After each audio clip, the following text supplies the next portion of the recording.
Hoy tenemos la quinta tutoría, jóvenes. Ya estamos en la penúltima clase. En la próxima terminamos esto. Se nos fue el año. Se nos fue toda la parte del tercer periodo. Así que estamos en la quinta tutoría, ya casi terminando. Solo nos hace falta pues que envíen el trabajo. Ok, los temas de hoy son el conocimiento científico, algunos métodos de investigación, teoría de método científico o metodología, características generales de la ciencia, la epistemología de Paul Feyerabend, la dialéctica materialista de Marx, marxismo, leninismo y de hegelianismo, el constructivismo radical contemporáneo. Son temas que los pueden ver ustedes así como que qué raro que son eso. No es tan difícil como el nombre se escucha, pero ya vamos a ver. Ok, paso por aquí. Conocimiento científico. ¿De qué trata el conocimiento científico? Pues ya lo sabemos, de que es un proceso donde utilizamos nuestra razón y abstracción. Es decir, nuestros sentidos, ¿verdad? Nuestra forma de pensar, nuestra forma de razonar, nos invita a que a poder extraer las cosas, a poder extraer información, a poder extraer conocimiento. Recuerden que extraer es de lo que está frente de mí, yo tomo algo y lo hago mío.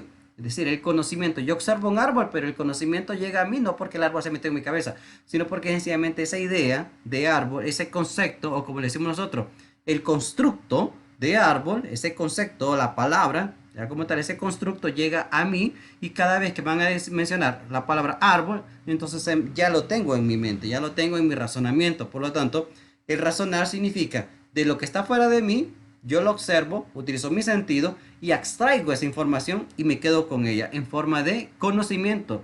Y claro, obviamente después se me hace más fácil poder tomar en cuenta lo que me están hablando o comprender lo que me están diciendo porque yo ya extraje ese conocimiento. Entonces, el razonamiento puede ser definido como un pensamiento discursivo, es decir, puede ser un pensamiento científico conocido, pues, un pensamiento enfocado en la ciencia, pero eso me va a conectar ideas, ideas que van a ser de manera consciente, coherente, o como decimos nosotros, que tiene lógica, tiene un sentido. Por lo tanto, cuando yo hablo, la gente me comprende porque mis palabras tienen un sentido, es decir, tienen un orden. No voy a decir la vaca casa grande estaba en campo meditando. No, o sea, no la gente que está diciendo, se volvió loco. ¿Por qué? Porque no tiene un sentido. Entonces, nosotros al momento de hablar armamos una oración y tiene sentido. ¿Por qué tiene sentido? Porque hay un orden, porque hay una coherencia, porque tiene una lógica. Cada palabra me va dando un sentido según como yo voy estructurando esa idea. Entonces, claro, la gente me puede comprender porque lo que estoy diciendo está ordenado. Por lo tanto, si yo quiero hacer un trabajo de investigación y no lo hago de una manera ordenada, me va a salir malo. Eso es el cuidado que deben de tener todos los científicos, o todos los, bueno, no solo los científicos, en todos los trabajos que uno realiza, de tener claro qué es lo que está haciendo, cuál es el problema de investigación, cuáles son las hipótesis que tienen que hacerse para poder tratar de dar una respuesta y al final sacar las conclusiones. Si yo no hago un trabajo bien hecho, bien armado, entonces no me van a entender, no me voy a dar a entender y el trabajo, el proyecto va a ser un fracaso. Existen tres etapas principales. Una, la acumulación y elaboración de datos empíricos, que es la recopilación de la información a priori, es decir, antes, previa. Dos, construcción de teoría a partir del material empíricamente recopilado. Entonces, claro, yo empiezo a armar una teoría. Esa acumulación de datos me formula a mí un problema. Yo observo, hago un estudio de campo. Esa observación me ayuda a mí a poder recopilar la información. Ya recopilar la información, empiezo a construir y lo puedo hacer de una manera eh, partiendo de lo general a lo particular o a la inversa, partiendo de lo particular a lo general. Y nosotros vamos identificando entonces de que el procedimiento de investigación que vamos a realizar en cualquier proyecto que tengamos o cualquier, vaya, cuando ustedes hagan la tesis de grado, por ejemplo, cuando elaboren su tesis de grado deben de tener claro de qué tema quieren hablar. Pero para eso tienen que hacer un estudio de campo. Cuando estén en un estudio de campo, recopilan información y ahora sí, cuando tienen esa información, ese material, ustedes van a empezar a armar una estructura, van a empezar a hacer una estructura, una teoría. Y obviamente eso depende de la experiencia que ustedes hayan tenido.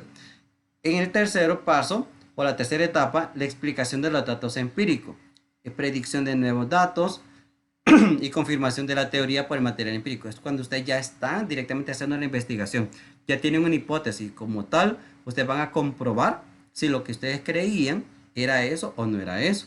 Entonces, tres cosas: recopilación de información, construir una teoría y ahora sí argumentar esa teoría explicada a través de los datos empíricos. Por cultura general debemos aprender lo siguiente, solamente para que lo manejen así, que lo hayan escuchado una vez en su vida, por lo menos, ¿verdad? El nombre de Mario Bunge, creo que Mario Bunge lo trabajaron ustedes, lo trabajaron en creo que fue en la segunda tutoría, segunda o tercera tutoría, no me acuerdo, ya vi. Trabajaron algún grupo trabajó Mario Bunge cuando hicieron un trabajo de investigación. ¿Quién es Mario Bunge? Bueno, él es un hombre, un científico, un filósofo, vamos a decir, ¿verdad? Que estableció 8 pasos para desarrollar la investigación científica. Solamente para enunciar o para decirlos. Primero, enunciar preguntas bien formuladas, bien hechas. Como les decía la vez pasada, no tanto a veces lo importante es la respuesta, sino bien formular bien la pregunta. Que sean fecundas, es decir, que tenga contenido. Reunir conjeturas fundadas y contrastables con experiencia para contestar preguntas. Obviamente, si yo busco un tema y no la puedo contrastar con otra cosa, se centra solamente o se enfoca solamente en una cuestión, en una sola dirección. Para que algo tenga ese carácter de cientificidad o ese cientificismo, debe ser confrontado con otras cosas. Porque si no es confrontado, entonces como que no hay opciones. Y si no hay opciones, pues como que se le pierde el sentido de investigación objetiva y formal o científica. Por lo tanto, debe tener como una contraparte.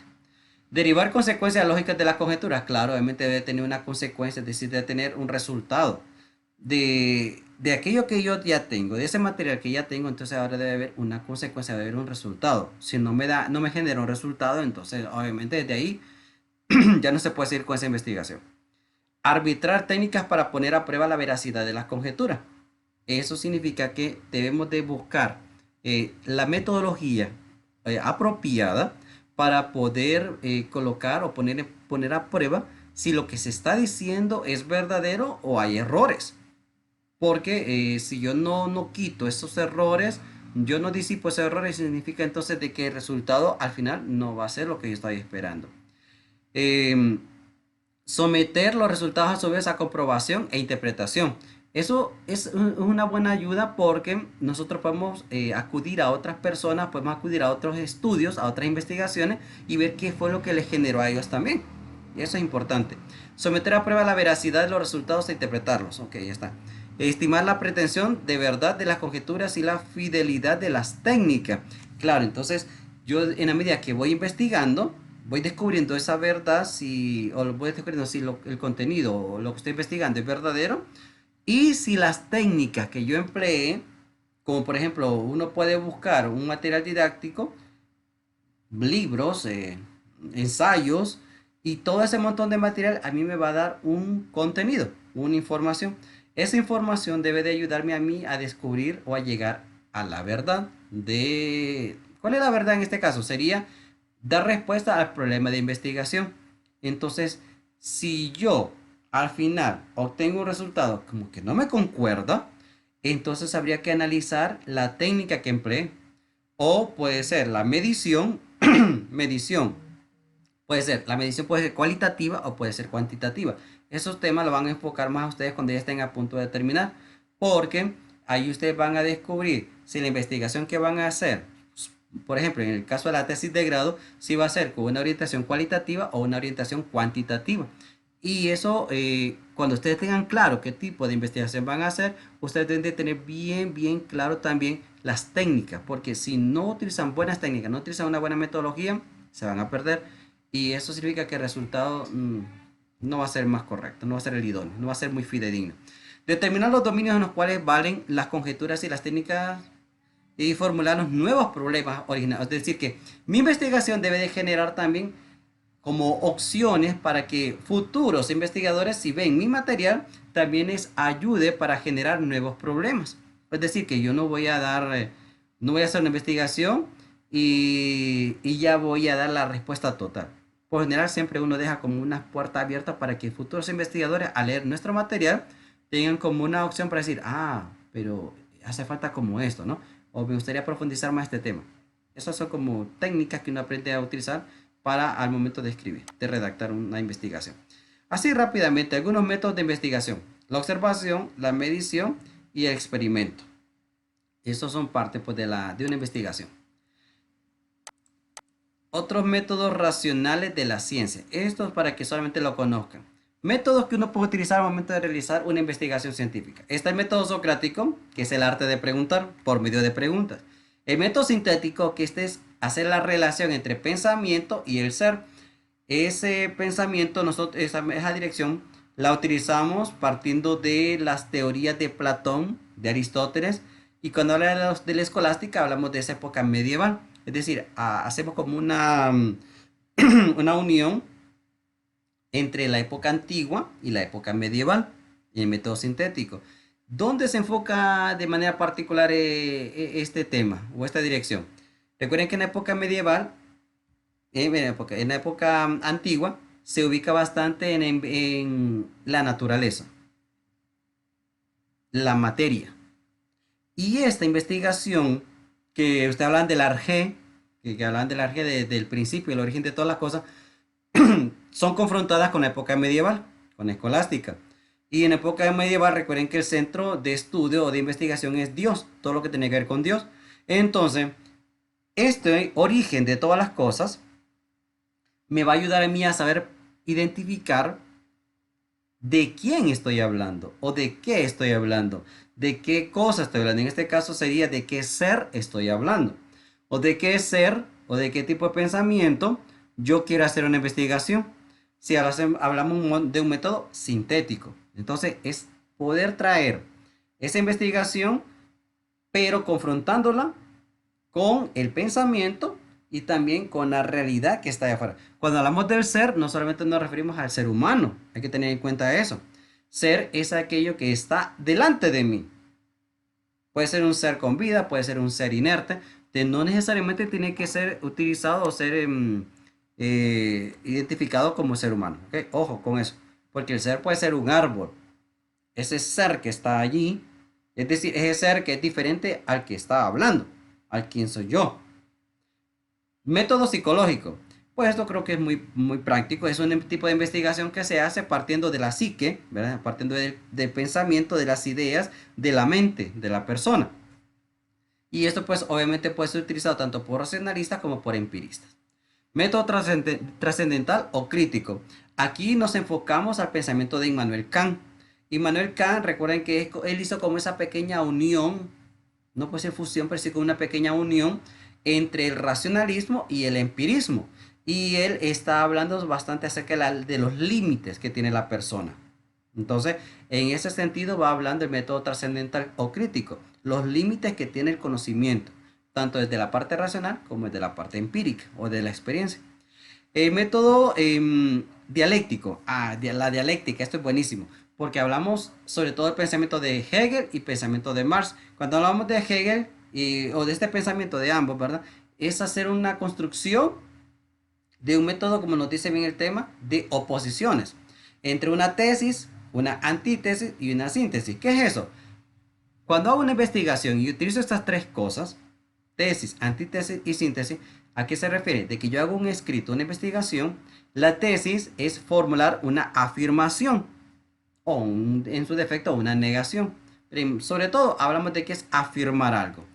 Antítesis es contradecir lo que ya se dijo en la tesis. Y la síntesis es la conclusión. Entonces es como cuando alguien quiere sacar verdades a punta de mentiras. Y cuando alguien le dice, fíjate que me contaron tal cosa, que anduviste en tal parte. No, yo no he andado ahí. Sí, me contaron que anduviste en tal parte, que anduviste haciendo tal cosa. Y que incluso anduviste con tal persona. No, pero yo no andaba con él. Ah, entonces ¿con quién andabas? Ah, entonces, ¿verdad que sí andabas? Entonces es como afirmar algo, hacer que la persona afirme algo, hacer que niegue eso para que después me dé un resultado, una conclusión. Eso es un método dialéctico. Obviamente es mucho más profundo, pero vamos a dejarlo por lo menos así, lo más comprensible. Método intuitivo. Bergson. Bergson supone una percepción inmediata de la realidad. Es decir, es un enfoque de la conciencia, conciencia de ser consciente, ¿verdad? Sobre el proceso de cambio. Entonces, claro, cuando yo yo tengo bien presente que mi percepción me dice que las cosas, que la realidad como tal, tiene un enfoque, tiene un proceso donde se va modificando, donde se va transformando, entonces yo debo de utilizar ese tipo de método para identificar, ¿verdad? Cuál es el cambio que se está esperando encontrar o que se está esperando generar a través de la investigación que estoy realizando. ¿Ok? Es un proceso de cambio. El método positivista, Augusto Conte, pues es Augusto Conte, yo creo que ustedes la vieron en la clase de sociología. Spencer igual, porque están muy secretarios, ¿verdad? De este filósofo. Pero, ¿a dónde va este pensamiento positivista? Positivista, sobre todo, es cuando nosotros hablamos de que es una investigación científica.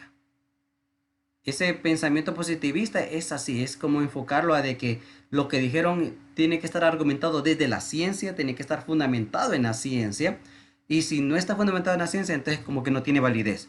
Augusto Conte, sobre todo él, es el gran positivista. Y entonces él lo que va a hacer es de que tiene que estar, tiene que tener un fundamento, todo tiene que tener un fundamento que sea comprobado desde la ciencia. Así de sencillo, para que no nos compliquemos. Método inductivo. Este es muy bueno. Porque el inductivo es de hacer una investigación de lo particular a lo general. Recuerden que la vez pasada hasta le hizo un embudo, toda la cuestión, ¿no? Exactamente, de lo más pequeño a lo más grande. Es decir, que usted va armando una historia, va armando su investigación. Pensamiento inductivo, que ahí tienen los pasos, ustedes los pueden leer. El método descriptivo. Este es usando entonces progresivamente el qué, una serie de pasos, la observación, la clasificación, la ordenación estadística y la interpretación. Esto me suena ahí como cuando uno dice los pasos de método científico, ¿cierto? A eso suena. Pero en este caso es usado por la ciencia natural y por la ciencia social. Y es llevar un procedimiento, no se puede saltar, debe llevar un orden. La observación me lleva a una clasificación y esta así sucesivamente. Y el método histórico. ¿Qué es lo que hace el método histórico en una investigación? Pues recopilar o hacer la recolección, seleccionar el material investigado, clasificarlo, ahora sí colocarlo en orden y hacer una interpretación de cada una de estas partes. Ese es un método histórico. Entonces, vemos que tenemos varias maneras varios métodos, no maneras, varios métodos para realizar una investigación. Ahora bien, la teoría del método científico o metodología. ¿Qué es esto de la teoría del método científico? Bueno, hablamos de que son palabras claves, análisis. ¿De qué? De una organización de procesos racionales, pero no solamente de la razón, sino también desde la experiencia. Y estos deben de guiar la investigación científica. ¿Para qué? Para construir una estructura. Y miren ustedes que esto es importante. Cuando nosotros hacemos este tipo de investigación basado en método científico, vamos a tratar de descubrir algo nuevo. Vamos a tratar de ver, o por lo menos, no voy a descubrir nada nuevo, por lo menos voy a reafianzar algo que ya se dijo, algo que ya se investigó, o voy a ampliar un poco más temas investigados. Por eso es que se dice que se le considera que es parte de la rama de la nociología. Recuerden que nociología es conocimiento, o esa teoría del conocimiento. Entonces, si lo que estamos haciendo es investigar para adquirir nuevo conocimiento o para refutar o contradecir un conocimiento que alguien, una información que alguien ya dijo, entonces yo debo de aplicar método científico, que bien puede ser expositivo, puede ser crítico, puede ser analítico, dialéctico, etcétera. ¿Okay? Vamos. La deducción y la inducción. Esto es lo que ya hablaba anteriormente. Deducción, inducción. Deducción se enfoca de manera particular todo el conocimiento que uno va a hacer, toda la investigación que uno va a hacer, parte de datos generales, de datos universales. Y después los va sintetizando, sintetizando, sintetizando hasta llegar a lo que verdaderamente quería comprobar. Y la inducción es lo inverso, es lo que ya anticipaba, lo que decía anteriormente. Ese montón de deducciones que yo fui haciendo, que yo tenía, entonces yo empiezo a armar toda mi investigación. Hablamos entonces de que tenemos ese razonamiento que nos va ayudando a nosotros a poder recopilar la información y poder discernir qué es exactamente lo que yo quiero investigar, qué es lo que yo exactamente quiero decir al final. ¿Dónde se evidencia eso? Con las conclusiones. En las conclusiones nosotros decimos en una investigación qué fue lo que llegué a descubrir. Razonamiento deductivo. En la lógica de Aristóteles, porque este palabra de deducción lo vamos a encontrar sobre todo con Aristóteles. Él hacía desde la lógica, que bueno, ahora le llamamos lógica, pues antes era razonamiento deductivo, es decir, cómo evolucionó el concepto. Razonamiento deductivo a lo que ahora conocemos como lógica. Nosotros encontramos proposiciones. Para tener una buena estructura mental o un buen pensamiento, tenemos que trabajar en base a proposiciones. ¿Cómo se hacen estas proposiciones? Pues estas proposiciones se hacen en base a premisas. Creo que cuando estuvieron en el colegio, los que estuvieron en bachillerato recordarán un poquito más, o por lo menos vagamente recordarán un poquito, cuando hablamos de premisa mayor, premisa menor y conclusiones. Entonces, este es un pensamiento muy propio de Aristóteles. Construir ideas partiendo de premisas. Premisa mayor es la principal, de ahí se deriva una premisa secundaria o premisa menor, y de estas dos premisas, entonces yo voy a tener que sacar una conclusión. La premisa y la segunda son las premisas que suministran la evidencia, y en la última, que es la conclusión, es lo que nosotros queremos, a donde queremos llegar. Por ejemplo, a esto le vamos a identificar con el nombre de silogismo. Cuando veamos silogismo, ya sabemos de qué método vamos a remitir a Aristóteles. ¿Ok? Aristóteles, discípulo de Platón. De Aristóteles habla de silogismo.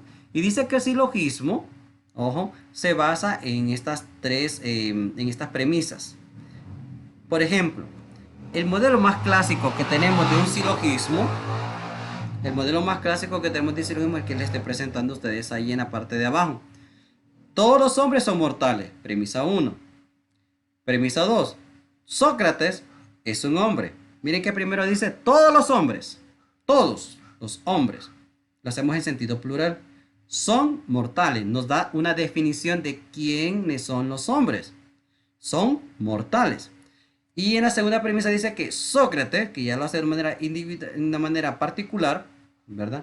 En singular, Sócrates nos da la definición, es un hombre. Y al inicio decíamos que todos los hombres son mortales. Si Sócrates es un hombre, por lo tanto, entonces Sócrates es mortal. Bien, esto es lo que se llama silogismo. Si A es semejante a B, ojo, si A, nos referimos, ya estamos dando el título de A, es semejante, nos da la descripción de quién es, de a quién es semejante a B. Entonces, si B es semejante a C, por lo tanto, o entonces, como dice ahí, A va a ser semejante a quién, a C, porque nosotros vemos de que ya tenemos la definición primero de que A está allí, pero es semejante a B, son diferentes. Y continuamos con esa hilación. Si B es semejante a C, ¿qué es lo que nos hace falta? ¿Qué dato nos hace falta entonces en la segunda premisa? Ya hablamos de B y C. Pero en la segunda premisa hablamos de B, que estaba ya presente en la primera premisa, donde está A. ¿Cuál es el que nos hace falta? Nos hace falta A. Pero ¿con qué voy a comparar a A? Con la segunda premisa, que es donde me aparece la novedad, que en este caso sería C. Entonces, si A es semejante a B, B es semejante a C. Por lo tanto, A es semejante a C. Es la misma trayectoria que hicimos en la primera parte, que es la más clásica, ¿ok? Que tenemos. Características, eso es, no voy a profundizar, eso es parte de la lógica, eso es mucho más complejo, ¿verdad? Pero por lo menos que tengamos una idea de lo que es un silogismo. Una premisa, premisa 1, una premisa 2, y de esta premisa, de la combinación o del estudio de la premisa 1 con la premisa 2, me va a salir una conclusión. Es muy similar a lo que Hegel hacía, ¿no? Entre tesis, antítesis y conclusiones. Muy similar. Pero ahí no vamos a entrar en más detalle. Características.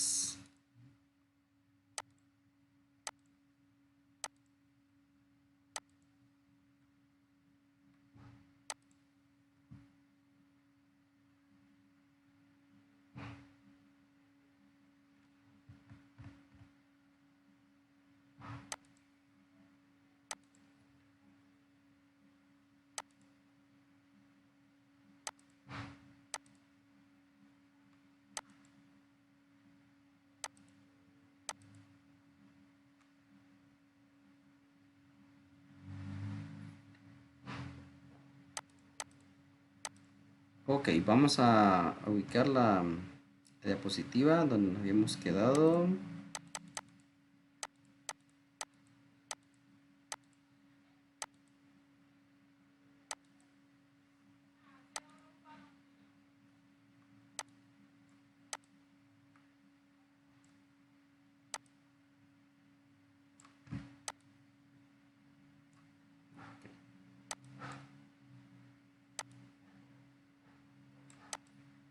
Listo.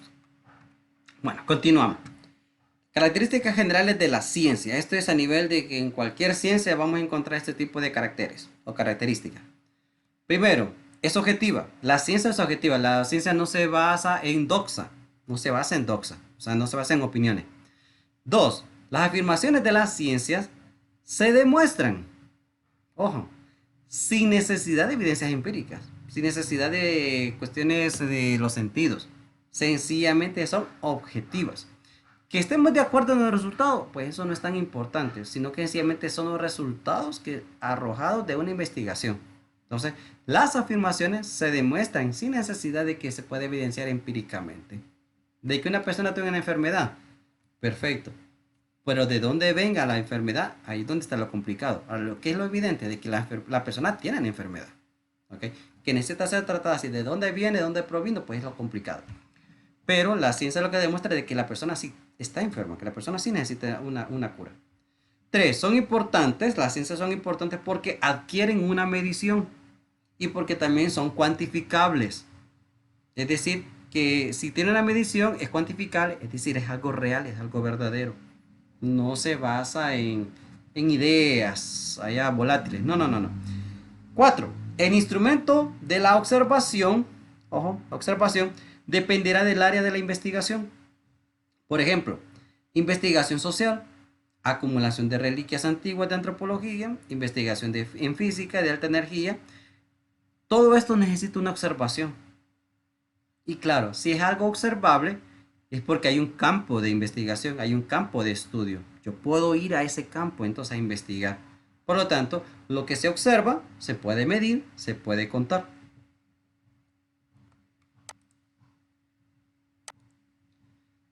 Ok, ahora yo quiero que vean, por favor. Espero que me tire la opción aquí porque... A ver si me da. El Círculo de Viena. No sé si han escuchado ustedes mencionar este nombre, el Círculo de Viena. Porque es buenísimo, porque ahí ustedes van a encontrar investigadores de primera que han analizado muchos temas, muchísimos temas que el día de hoy pues han servido como base para realizar otro tipo de investigaciones. Entonces voy a ver si me da la opción para poder ver este pequeño, un video muy pequeño, pero es que no, lo verán después ustedes entonces en título personal, porque no me da la opción para ponérselos ahorita. Y tampoco me da para disminución esta cuestión. No, no me da. Bueno, el constructivismo, miren aquí van a poner, el constructivismo radical contemporáneo. ¿Qué es eso de constructivismo? Bueno, los constructivistas, ¿qué es lo que van a tratar de hacer? Es un concepto que nosotros vamos a ubicarlo desde la filosofía para descubrir la viabilidad. Cuando hablamos de viabilidad es algo viable, es algo que es posible, algo que se puede hacer. Pero la viabilidad ¿de qué? De descubrir una verdad. Es decir, es la posibilidad de lograr un fin, de alcanzar algo. Entonces los constructivistas van a intentar desplazar el concepto filosófico de la verdad por el de viabilidad. Es que no es lo mismo algo que sea verdadero a algo que sea viable. Porque lo verdadero como tal es como que esto es así y así es. Esto es. La viabilidad abre el campo de la posibilidad, pero es verdad, pero es posible. Es algo viable como tal. Entonces abrimos ese campo de la posibilidad en una investigación. Entonces vamos a hacer así que sustituyen el proceso de la verdad objetiva por el proceso teleológico. ¿Qué es eso de teleológico? Es decir, que las cosas tienen un fin. tienen una finalidad. Eso es teleología. Entonces, el fin de estudiar es poder obtener un conocimiento. Pero el sentido teleológico es alcanzar ese conocimiento, hacer mío el conocimiento. De estudiar a la universidad, de estudiar 7 años, 5 años, 4 años, ¿cuál es el sentido teleológico? El sentido teleológico es que me voy a graduar. El sentido teleológico de mi existencia, que son palabras mayores, ¿cuál es el sentido teleológico de mi existencia? Ahora, es decir, ¿cuál es la finalidad de mi existencia? ¿Cuál es la finalidad? Para mí la finalidad podría ser feliz, alcanzar la felicidad. Podría ser ese uno de los sentidos teleológicos. Y es decir que cada cosa tiene una finalidad. Por eso ellos dicen que van a sustituir el proceso de la verdad objetiva por el proceso teleológico, que puede darse o no darse. Pero les digo, se abre el campo de la posibilidad. Y la posibilidad no es que me está diciendo que no es que va... algo diferente. Contraria a posibilidad, a ese sentido teleológico de la posibilidad, ¿cuál podría ser un antónimo? Algo contrario. Porque lo posible es de que se da o no se da. Como dicen, es posible que vaya. ¿Vas a ir? Es posible. O sea, no le está diciendo ni que sí ni que no, ¿cierto? Se abre el campo de la posibilidad. Pero cuando dice sí o es no, eso es cuando algo es dogmático. Dogmático, es decir, o es sí o es no. Pero de la posibilidad, entonces se ve que hay una gran diferencia, ¿cierto? No es lo mismo que yo diga sí voy a ir, a no voy a ir, a sí quiero hacerlo, no quiero hacerlo, sí se puede hacer o no se puede hacer, o es esto o el otro, a decir, es posible, es posible. Entonces, cuando hablamos del constructivismo, se abre ese campo, se abre ese campo. Se habla de ser una teoría del saber, pero no de una ontología o de una teoría del ser. Recuerden que ontología significa teoría de que estudia el ser. Entonces hablamos de una teoría más que del ser, es del saber. Ven ustedes, ya no es tanto aquella de, como decía Sócrates, conócete a ti mismo, sino ahora es el saber. Hay una gran diferencia. Y creo que nuestro mundo está bastante, nuestro siglo XXI está enfocado bastante en esta, en la teoría del saber. No tanto del ser, porque mucha gente ya ni sabe quién es, ya ni nos conocemos. Y a mucha gente ni le interesa saber quién es todavía, ni le interesa saber qué hace, por qué hace, no. Sencillamente mucha gente lo que está haciendo es recopilando información, es el saber, ese deseo de saber. Y ese sentido del conocer como que ha ido quedando un poquito desplazado. Bueno. Ernst von Glaserfeld, padre del constructivismo radical. Miren ustedes qué interesante. Ahí les coloqué la fotito. Vamos a quitar para que no me vayan a confundir con él. Ahí lo pueden ver ustedes. Miren el de arriba, ¿verdad? Obviamente. Glaserfeld, padre del constructivismo radical. ¿Qué hace él? Pues reduce sus planteamientos centrales del constructivismo de la siguiente manera. Y lo voy a leer literalmente para que seamos muy fieles al pensamiento. En primer lugar, el saber no se recibe en forma pasiva, ni a través de los órganos de los sentidos, ni a través de la comunicación. El saber no se recibe de forma pasiva. Ojo, entonces, el saber, ¿cómo se construye? Pues entonces se construye activamente por el sujeto que piensa. Miren ustedes qué interesante, ¿no? No es un sujeto que está a que la información le va a llegar. No. Para él, para Ernst, el conocimiento llega a nosotros cuando la buscamos. Cuando nosotros estamos chispa. Cuando nosotros pensamos. Cuando ejercemos nuestra función de pensar. Entonces, esperen un poquito, vamos a tomar agüita. Entonces, la función del conocimiento es adaptativo también, en el sentido biológico de la palabra, y conduce hacia la adaptación o la viabilidad. Es decir, ese conocimiento se puede adaptar, lo puedo adaptar, porque es posible, porque es viable. Entonces, el conocimiento no significa que es dogmático, sino que el conocimiento también se pueden aprender cosas nuevas y se pueden modificar los pensamientos. La cognición sirve a la organización del mundo de la experiencia, del sujeto, y no al conocimiento. ¿De qué? De una realidad que es objetiva y es ontológica, que estudia el ser. De la cognición como tal debe de estarse trabajando, debe estarse buscando, debe de adquirirse nuevo conocimiento. Y por esa situación es que nosotros vamos a investigar, no nos vamos a quedar pasivos, sino que vamos a tratar de salir a investigar las cosas, a no ser entes que solo estamos observando, sino ser entes que estamos trabajando. Por lo tanto, nos volvemos seres pensantes, como lo va a decir Aristóteles. Somos seres que pensamos. Y entonces, al hecho de pensar, o como decía René Descartes, ¿verdad? Pienso, luego existo. Entonces, que ese pensar me hace a mí que reconocer que hay seres diferentes a mí, pero que también yo existo. ¿Ok? Los grupos esenciales en torno al constructivismo son: ¿qué tipo de ciencias o qué tipo de prácticas se hacen en torno a lo que se va a llamar constructivismo? Porque ahí se habla de que hay que tener una educación constructivista, hay que tener una formación constructivista. Sí, pero ¿qué es eso?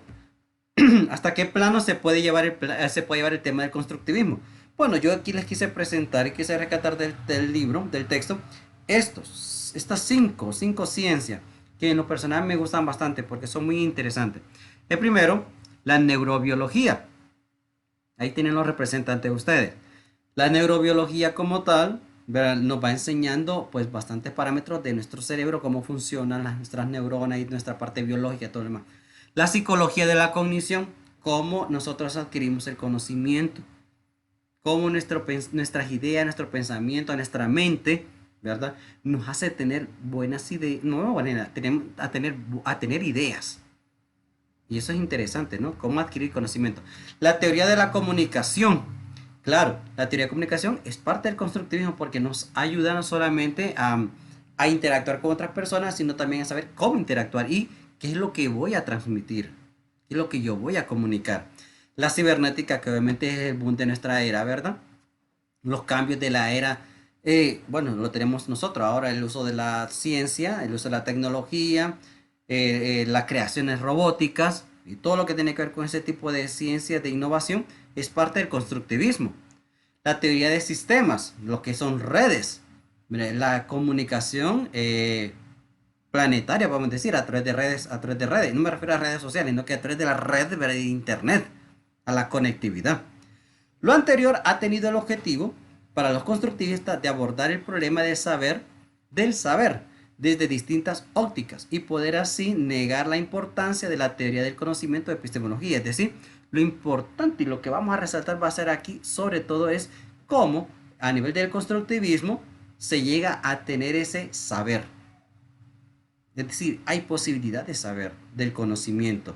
No solamente de un conocimiento vago, un conocimiento superficial, sino verdaderamente tener el conocimiento, de saber.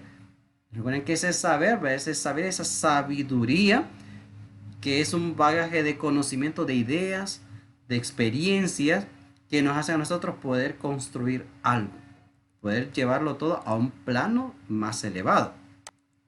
Entonces, ¿cuáles son aquellos aspectos centrales de la pedagogía constructivista? Que aquí ya les como que abarca un poquito a ese hecho de construir algo nuevo, algo novedoso. En este caso, pues, vamos a construir pedagogía. ¿Qué es eso? Bueno, la pedagogía constructivista hace una interpretación novedosa de conceptos pedagógicos que van a ser fundamentales. ¿Para qué? Para la investigación. En este caso, hablamos de conceptos que se van a analizar desde el campo de la educación y desde el campo de la formación. Aquí yo les coloqué una palabra que yo sé que muchos no la han escuchado, que se llama building, como dicen algunos. Este building, ¿verdad? Es una manera de cómo enseñar pedagógicamente.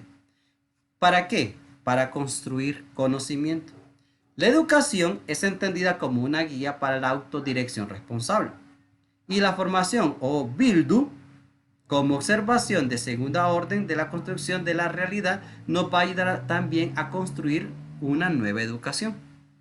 Solo es de preguntarnos, ¿qué educación estamos recibiendo el día de hoy? ¿Qué educación están recibiendo los jóvenes, bueno, los niños desde kinder a escuela, colegio y ahora en la universidad? qué tipo de build o qué tipo de formación se nos está impartiendo. Es constructivista, es decir, es innovador, es tecnológico, es actualizado, nos da verdaderos parámetros del saber, del conocimiento. Eso es lo que se está pretendiendo hacer. Entonces, aprender es una sensación de la diferencia. Qué excelente es cuando usted aprende algo nuevo, algo que usted no sabía y ahora ya lo maneja. Es su conocimiento. Entonces, dice aquí que enseñar en un escenario de la perturbación productiva del saber como una experiencia viable, relevante e importante. Miren qué interesante, ¿no? Aprender es una sensación de la diferencia. Enseñar, no solamente aprender, sino que enseñar también un escenario de la perturbación productiva del saber. Es cuando nosotros nos sacan de nuestro confort. Qué bien sería solo dar la clase, hacer un examen de 20 preguntas, de verdadero y falso, de completación, y eso que sea todo el periodo. Eso es estar o continuar, mejor dicho, en un estado de confort. Claro, es chocante o como dice aquí, es perturbador cuando nos empiezan a hacer otro tipo de evaluación, cuando nos empiezan a hacer otro tipo de trabajo, nos asignan otro tipo de trabajo. Pero cuando uno empieza a manejar, cuando uno ya empieza a utilizar las herramientas, cuando uno ya sabe lo que debe de hacer, qué bien se siente, ¿no? Salir de la rutina, salir de lo mismo de siempre, entrar a un build o a una formación novedosa que sea constructivista y donde nos enseñen a manejar muchas cosas. Yo les comparto, hace poquito, una semana creo que fue, estuvimos en un congreso. Sí, en un congreso. Y en ese congreso yo les decía esto mismo yo les decía. La enseñanza que se nos está dando en las universidades, hay que analizarla. Hay profesores que no pasan de lo mismo de siempre. Hay profesores que repiten la misma cuestión, las mismas técnicas, la misma evaluación, lo mismo. Y qué feo es cuando uno no innova, no está innovando. Se queda como en lo mismo, lo que yo le he dicho, no haga más de lo mismo. Porque entonces, ¿dónde está la formación? ¿Dónde está el crecimiento? Pero cuando yo empiezo a hacer cosas nuevas, al inicio va a ser chocante y como que no me gusta, como que no calza, como que no quiero. Pero la mía que va aprendiendo y va desarrollándose, ya dicen, no, hombre, que aquello ya quedó pasado, aquello ya es antiguo, eso ya como que no. Entonces es necesario hacer algo que sea constructivista, algo que me lleve a un plano más elevado, que me lleve como decimos, a la cuarta generación. Estamos en la cuarta generación industrial y como tal nosotros debemos de prepararnos. ¿Qué tipo de jóvenes, qué tipo de estudiantes, de profesionales estamos preparando en la universidad que sean capaces de adaptarse a las exigencias de la sociedad del siglo XXI? Por ejemplo, ¿ustedes creen que el otro año si regresamos? Bueno, nosotros no creo que regresemos, ¿verdad? Creo que vamos a continuar. Creo que los que van a regresar a presencial, creo, a semipresencial, van a ser los de medicina. Las demás carreras estamos como que no es muy seguro que regresemos. El otro, por lo menos el primer periodo, está muy difícil que se regrese a presencial. Pero la vida da la vuelta, ¿verdad? Nunca se sabe. Ahora bien, la cuestión es, aunque nosotros regresáramos a presencial, ¿ustedes creen que todo esto de la tecnología, de la eh, trabajos, trabajos en casa, van a terminar? Esto no va a pasar. Esto vino para quedarse. Y si nosotros no estamos formando estudiantes que den una respuesta a las exigencias empresariales de nuestro siglo XXI, entonces nos vamos a quedar muy cortos. No es que no vamos a hacer nada, sí, estamos haciendo, pero vamos a quedar muy cortos. Entonces es necesario que se haga este tipo de prácticas para que los estudiantes puedan tener o adquirir competencias que le ayuden a desenvolverse profesionalmente después. Si a usted lo ponen a hacer un podcast, por ejemplo, y si usted no puede, si usted trabaja en una empresa y le dice, fíjate que nosotros queremos hacer algo innovador, hagamos un podcast. Perfecto, hagamos un podcast. Bueno, hagamos una videoconferencia, entonces invitemos a personas internacionales que sean sobrenombre excelente y hagamos una conferencia profesional que mida, que pueda medir lo que nosotros hacemos como empresa, como trabajo, una pulpería incluso puede expresar todo lo que hace, todo lo que vende, una papelería, qué sé yo, todo eso, usted lo puede presentar al público y lo puede hacer de manera virtual, puede hacer negocios también internacionales, puede agendarse con otras empresas, puede buscar ayudas incluso con otras empresas, puede formarse, capacitarse, o incluso usted puede hacer eso también, usted puede capacitar a otras personas, Usted puede hacer que otras empresas aprendan de usted. Es decir, esto vino para quedarse. Y si usted, como estudiante, no aprende a adquirir estas competencias, créame que después va a ir con muchos vacíos. Aunque a usted no le guste hacer este tipo de cosas, aunque usted sienta que es pesado, que es que no me gusta hacer los videos, y mire que a mí yo me pongo nervioso, que no hay ni qué decir, aunque no me está viendo nadie también. Aprenda, aprenda. Porque tarde o temprano le va a tocar en un trabajo hacer esto. Y mejor quitarse el miedo ahorita y mejor meterse al rollo en esto ahorita para que después esto sea muy natural en usted. No nos gusta, no nos parece, pero esto ya está aquí y vino para quedarse, jóvenes. Esto ya está aquí. Bildung era un video que no lo voy a poner tampoco porque no me da la opción aquí para video. Y estaba el otro videito también ahí que tampoco me da la opción para esto. Bueno. Esta es la tecnología, esta es la formación, esta es la capacitación desde el campo de la ciencia que nos está llevando a otros parámetros que en este caso sería constructivismo, ¿verdad? Un constructivismo que tenemos mucho de qué tomar para formarnos, pero que es necesario que lo hagamos. Es necesario que lo hagamos. Así que me gustaría escuchar algunas 3 impresiones de ustedes de todo lo que hemos compartido hasta este momento para que podamos hacer enriquecer. Ya hablé bastante, ya me ahogué. Entonces, ahora sí necesito que ustedes también compartan un poquito, abran sus micrófonos y puede abrir también ¿cómo se llama? Su video ahí, su camarita. Excelente, ¿verdad? Para que podamos compartirlo. Así que les dejo la palabra. ¿Qué impresiones sacan, qué enseñanzas sacan de todo esto que hoy he compartido con ustedes con este tema? A ver, ¿quién se lanza de primero? Vamos, hágale, que tiene que aprender también usted a interactuar con las demás personas a través de los medios de comunicación, sobre todo con este tipo de tecnología. Tengo entendido, bueno, según lo que yo entendí, que el constructivismo es según como una red. O sea, todo funciona acorde a lo que viene atrás. Igual, así como dice usted, vienen interconectados, conectados, vienen entre ellos. Eso es lo que entendí yo, que es, por así decirlo, como una construcción, todo se necesita, ¿verdad? Eso es lo que yo entendí. Exacto. Muchas gracias, Abigail. Gracias por su aporte. A ver, ¿quién más? Quiere escuchar las opiniones de los demás. A ver qué aprendizaje adquiere. Mari. Bueno, a mí me interesó mucho donde dice que Sócrates decía que, o sea, Sócrates era un hombre. Ah, sí, el silogismo. Sí, el silogismo, que Sócrates era un hombre y algunas personas lo miraban como un dios inmortal y en realidad era un hombre mortal, igual que todos, que se podía morir, se podía enfermar, le podía pasar cualquier cosa, igual que a todas las personas, no era una persona inmortal. Sí, ahí lo que estaba haciendo era una construcción de ideas, de conceptos, ¿verdad? Para ver cómo nosotros debemos de razonar las cosas y sacar esa viabilidad, no tanto la verdad, sino que es algo viable, es decir, que es algo posible, ¿verdad? Que se puede dar. Ese más que todo ese era un ejemplo de una construcción racional, podemos decir, racional, lógica. A ver, ¿qué más? Le escuchamos.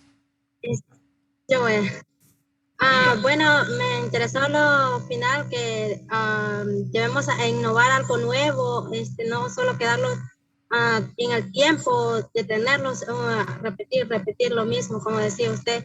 Ese es como detenernos en el tiempo, no seguir el tiempo, no seguir la aguja del reloj o crear algo nuevo. Vemos que cada vez y cada año se va aumentando la tecnología, se va aumentando nuevas cosas y no solo los quedamos atrás y debemos seguir el ejemplo de la mayoría, no seguirlos atrasando, porque hay muchas personas, vamos a ver, hay muchas personas que no quieren tocar la tecnología, les da miedo, no sé, y se quedan detenidos en esa parte. Y ese es el problema de muchos, sería analfabetismo en la tecnología. Y hay otras personas que yo miro a ancianos o señores que sí les gusta la tecnología, yo miro cómo les entienden, los admiro en esa parte. Y que no solo nosotros, los niños, incluso los niños hoy en día, desde que ya nacen ya con celular, yo miro que desde que ya se sientan ya quieren ver el celular y todo eso. Entonces eso sí, también es interesante esa parte. Ok, muchas gracias María. A ver, ¿quién más? Impresiones, me quiero escuchar más impresiones de estos temas que hemos hablado de métodos, conocimiento científico, no tanto método científico, conocimiento científico, ¿verdad? Va por esa línea, conocimiento científico, el constructivismo y todo lo demás que hemos abordado.